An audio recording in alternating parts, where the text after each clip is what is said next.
Aí tem aqui as tendências futuras, né? Que é IA para inteligência artificial para engenharia de dados. Então, vai automatizar os processos repetitivos, né? De over-engineering. Dados autônomos, né? Ou seja, plataformas que são autogerenciáveis.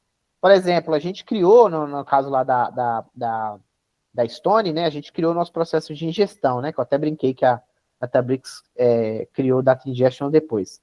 Só que o processo da Stone tem uma característica extremamente interessante, que ele chama Sísifo. Né? Esse Sísifo não é de Sísifo, não, tá? É de Sísifo porque ele foi da mitologia grega, né? Ele foi o cara que enganou os deuses, né?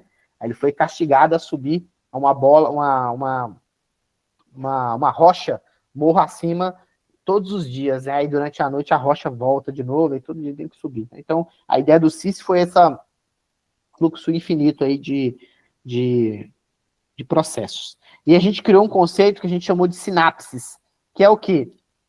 Eu tenho origem, eu tenho um fim. Então a gente chamou isso de sinapse, por quê? Porque os meus pipelines, eles começam de um lugar e finalizam em outro. Então a gente chamou isso de sinapses. E a gente percebeu que quando a gente desenhou o processo do Sísifo, ele foi desenhado para fazer o incremental, tá? Infelizmente, né, a gente percebeu posteriormente que a Stone ela tem o mal do passado mudar, né? O passado ele muda. Ou seja, os dados que foram inseridos há 120 dias atrás, eles podem sofrer modificações. Por quê? Porque a gente faz cashback, fraude, essas coisas. Então, quando essas coisas são validadas, o passado precisa corrigir. Tá? Então, às vezes, um cashback demora 90 dias para acontecer. Então, quando ele acontece, a gente registra, a gente precisa desfazer. Então, acabou que a gente descobriu isso posteriormente. Aí a gente construiu um cara chamado Morpheus. Morpheus, para quem não conhece, né, ele também é da mitologia, ele é o senhor dos sonhos, tá? Então, basicamente, qual era o papel do Morpheus? O papel do Morpheus é, todos os dias, ele verifica quais tabelas possuem diferença, né, nos seus registros. Então, ele faz lá um count por partição, né, ele verifica, olha, na origem tem 10, no destino tem 10, na origem tem 15, no destino tem 15. Então, quando há uma diferença, ele vai lá e reprocessa aquele dia. Então, todos os dias ele reprocessa os dados que estão faltantes. Então, eu consigo, todos os dias, rodar e pegar dados que até então estavam faltando ou estavam incorretos. Então, no outro dia, meus dados estão atualizados. Então, a gente tem um processo chamado Morpheus que faz isso. Ele é considerado um cara no conceito de dados autogerenciáveis, porque ele auto se gerencia, ele auto se corrige, tá? Inclusive, ele quando ele roda, ele vai lá e avisa, olha, tais tabelas estão com a porcentagem de até tanto por cento de diferença. Então, se ele tiver com a porcentagem até de 5% de diferença, ele aceita. Se tiver com mais de 5% de diferença, ele vai lá e reprocessa aquela informação para trazer essas diferenças de volta. Então, ele é um cara considerado dado autônomo, tá? Ele se autocorrige naturalmente, sem que ninguém precise fazer nada, tá? Sem um cara que a gente construiu também, tá? Que, inclusive, por acaso, também apareceu no Databricks. Arquitetura sem ETL, então a gente passa a fazer integração direta, né, com sistemas operacionais e analíticos, que é fazendo via federação, né? Então, via federação, você consegue se conectar num banco sem necessariamente você estar dentro dele, que é o caso que a gente fez no nosso exercício, né? A gente conectou no Postgres de dentro do nosso Spark, né? Então, eu federei e fiz isso. Então, esse é o futuro, tá, gente? Então, fiquem cientes disso aí. Bom, melhores práticas e antipadrões, né? Então, quais são as melhores práticas? Testes automatizados, para que a gente possa fazer validação contínua, versionamento, né, para que a gente possa saber o que mudou no código, e o monitoramento para a gente fazer ali a observabilidade. E os antipadrões, né, que são silos de dados, né, que são isolamento de informações em departamentos, duplicação e inconsistência. Isso é uma coisa que acontece naturalmente, tá? É muito comum o amiguinho virar e falar assim, não, esse dado é do fulano, eu vou copiar ele aqui para mim, aí eu fico com ele para mim, tá bom? Então, não tá bom.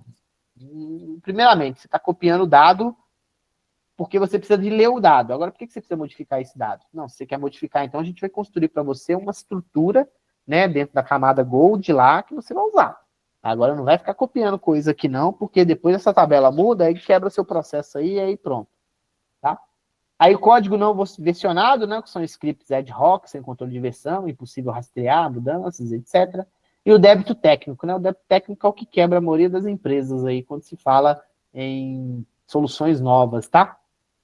Que é acúmulo de soluções temporárias sem refatoração, publicidade crescente. Ou seja, em vez da galera parar para corrigir o que está com problema, eles vão construindo coisas novas, né? Isso é muito comum. Uma coisa que eu sempre comento com o meu gestor, né? Que assim, fazer coisa nova não é o problema é sustentar. Então, vamos supor, você fez lá um produto, terminou o produto, ele vai virar sustentação. Você vai fazer outro produto, você terminou aquele produto, é outra sustentação, você tem duas sustentação. Depois de 10 vezes, você vai gastar todo o seu tempo sustentando o produto, você não vai ter mais tempo para construir nada novo. É possível entender isso, tá? Até para você contratar pessoas, colocar isso numa estrutura de sustentação, etc, etc, etc. Então, a gente tem aqui alguns estudos de caso, né? Então, tá o Magazine Luiza, né, que teve o desafio de fazer uma transformação digital. Então, eles usaram lá o Data Lake na GCP como solução e tiveram um aumento de 65% das vendas online. O iFood, né, dados em tempo real, com uso de Kafka e Flink, tiveram uma diminuição de 38% no tempo da entrega. Tem ali a B3, né, na época Bovespa mais CETIP, a Bovespa comprou a CETIP e virou B3, tá? Análise alta, de alta análise de frequência, então eles fizeram ali um processamento distribuído com a latência de menos 5 milissegundos, tá?